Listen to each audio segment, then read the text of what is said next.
Coucou tout le monde, comme promis, on se retrouve aujourd'hui pour le challenge rangement. Alors aujourd'hui on va essentiellement parler cuisine. Je vais vous partager mes différents rangements, que ce soit pour mon placard à provisions, pour mon garde-manger, pour mon frigo, pour mes ustensiles de cuisine, pour mes serviettes, mes tupperwares, enfin bref, je vais tout vous montrer. Puis à la fin de cette vidéo, je vous partagerai également quelques inspirations trouvées sur Pinterest, puis un petit tour chez Centracor, voilà, donc je ne vous en dis pas plus et je vous laisse tout de suite avec la suite de la vidéo. On commence tout de suite par mon placard à provisions dont, je dois le dire, je suis hyper fière. Il y a 10 ans, quand je regardais des vidéos d'américaines qui montraient leur placard à provisions et leur garde-manger hyper bien rangés dans des boîtes et des bocaux, des paniers. J'en rêvais moi aussi, je me disais oh là là, si seulement je pouvais atteindre ce niveau. Et je l'ai réalisé il y a maintenant plus de 3 ans. J'ai décidé de tout changer, de tout mettre dans des boîtes qui viennent essentiellement de chez Action. Et je dois dire que franchement, je suis super contente parce que ça me fait gagner énormément de temps, que ce soit pour établir une liste de courses. Voilà, en un seul coup d'œil, je peux voir en fait ce qu'il me manque. Ça me facilite le ménage également quand je dois nettoyer mes étagères. Voilà, j'ai simplement à retirer mes boîtes. Donc voilà, vraiment que vous utilisiez des bocaux, des boîtes en plastique ou des paniers, peu importe. Mais je vous conseille vivement de vous inspirer de ce rangement pour vos placards à provisions. On passe ensuite au rangement de mon frigo. Donc là encore, c'est quelque chose que j'ai complètement changé il y a maintenant 2 ans. J'ai décidé de tout réorganiser, de tout ranger pour pouvoir en fait me faciliter le quotidien, me faciliter le nettoyage de celui-ci que j'effectue une fois par semaine. Donc voilà, j'en avais marre de tout sortir avant de tout nettoyer. Donc là, j'utilise essentiellement des bacs en plastique qui viennent de chez Action ou de chez L'Incroyable. Puis pour ce qui est des étiquettes, alors soit j'utilise une titreuse de chez Dymo pour faire les étiquettes blanches. Sinon, pour faire de jolies étiquettes personnalisées, il vous suffit simplement d'imprimer vos étiquettes ou motifs sur du papier sticker transparent de la marque Avery. Je vous mets tous les liens en barre d'infos si ça vous intéresse. On passe ensuite à mon garde-manger qui se situe au sous-sol, donc là rien d'exceptionnel.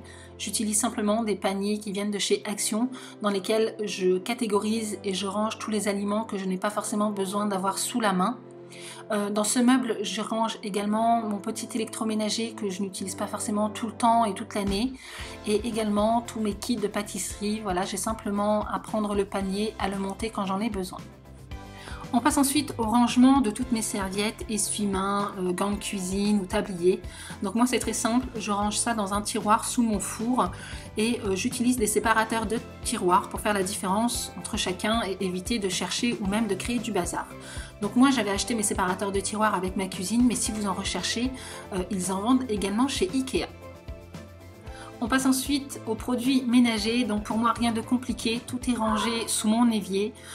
J'ai un panier avec une poignée où je dispose en fait des différents produits que j'utilise tous les jours, ou en tout cas pratiquement tous les jours, et ainsi quand j'ai plusieurs tâches en fait à effectuer dans différents endroits de la maison, eh bien ça m'évite en fait de perdre du temps avec des allers-retours. J'ai simplement à prendre mon panier et quelques chiffons.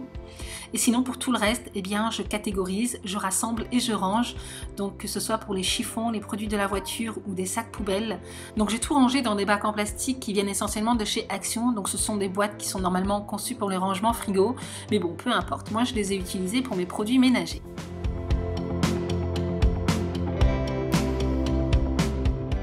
On passe maintenant aux boîtes de conservation, appelées généralement tupperware. Donc si vous me suivez depuis un petit moment, vous avez dû remarquer que je me suis séparée de la plupart de mes boîtes parce que je me suis rendu compte en fait que elles me prenaient énormément de place et je me servais pas forcément de tout ça, ou en tout cas j'avais pas forcément besoin de tout ça. J'ai investi dans des boîtes de conservation en verre pour me permettre en fait de les utiliser également pour le four, voilà, notamment pour les plus grands. Ça me permet en fait d'avoir une double utilisation et du coup de gagner de la place. Surtout quand on ne veut pas s'encombrer.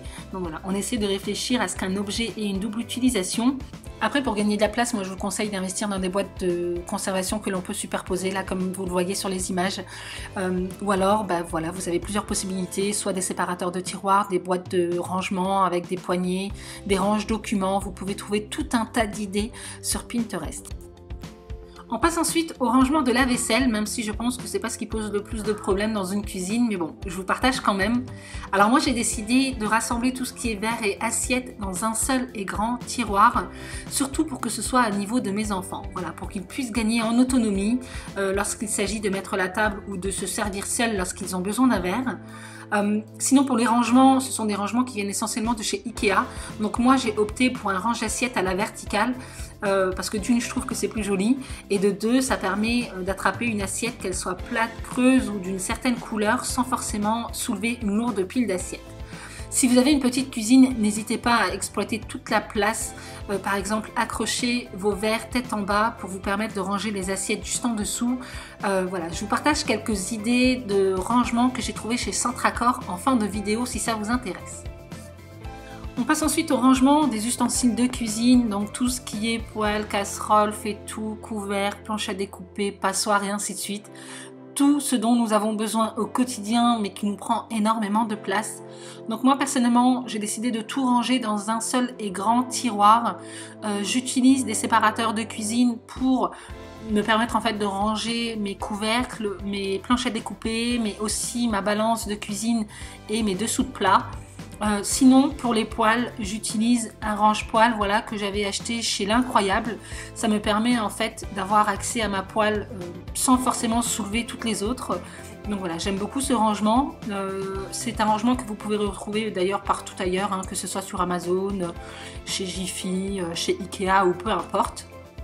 Sinon dans mon tiroir j'ai rangé également tout ce qui est cuillère en bois, louche, etc. Je préfère en fait les cacher dans un tiroir que de les avoir sur mon plan de travail. Voilà, je trouve que ça fait pas forcément très joli visuellement, même si c'est très pratique de les avoir sous la main. Je voulais également vous montrer, je vous ai déjà montré à plusieurs reprises, mais voilà, je vous le montre quand même, ce range couvercle qui vient de chez Ikea qui coûte seulement 5 €. Voilà, je trouve qu'il est super parce qu'il permet de ranger des couvercles, des planches à découper, mais également des plateaux, donc voilà, super pratique. On passe ensuite au plan de travail. N'hésitez pas à l'épurer, n'hésitez pas à retirer tout ce qui n'a pas sa place, que ce soit dans la cuisine ou sur le plan de travail.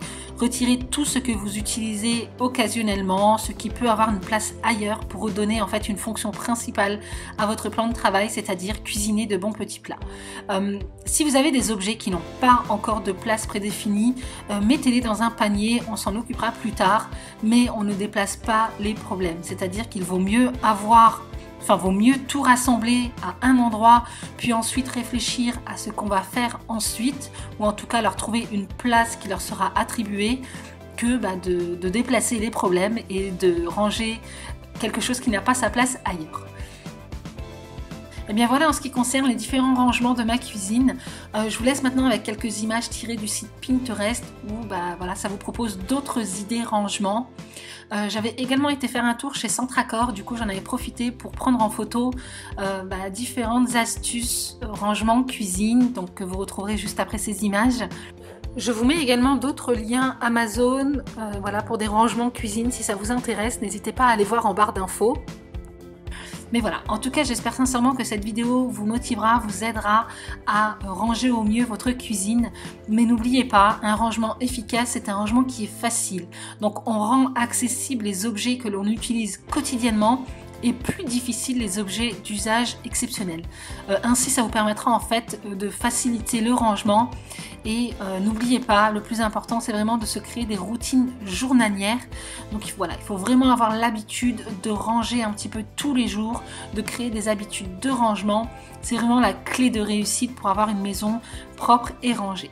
Donc voilà, j'espère sincèrement que cette vidéo vous aura fait plaisir et moi écoutez, je vais vous laisser avec ces quelques images et je vous retrouve dimanche pour le prochain challenge qui sera le challenge rangement salon et salle à manger. Donc voilà, n'hésitez pas à liker cette vidéo si celle-ci vous a plu, n'hésitez pas à vous abonner si vous arrivez sur ma chaîne et donc en attendant une prochaine vidéo, je vous fais plein de gros bisous et je vous dis à bientôt.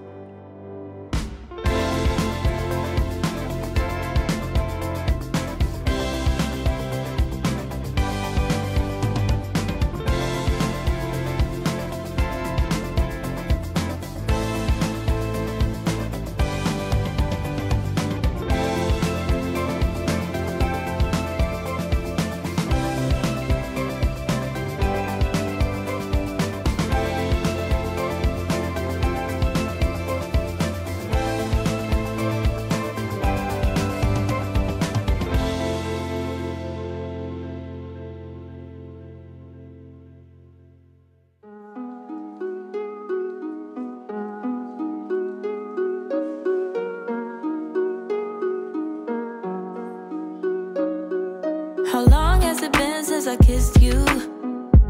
I don't wanna wait. How long has it been since you held me?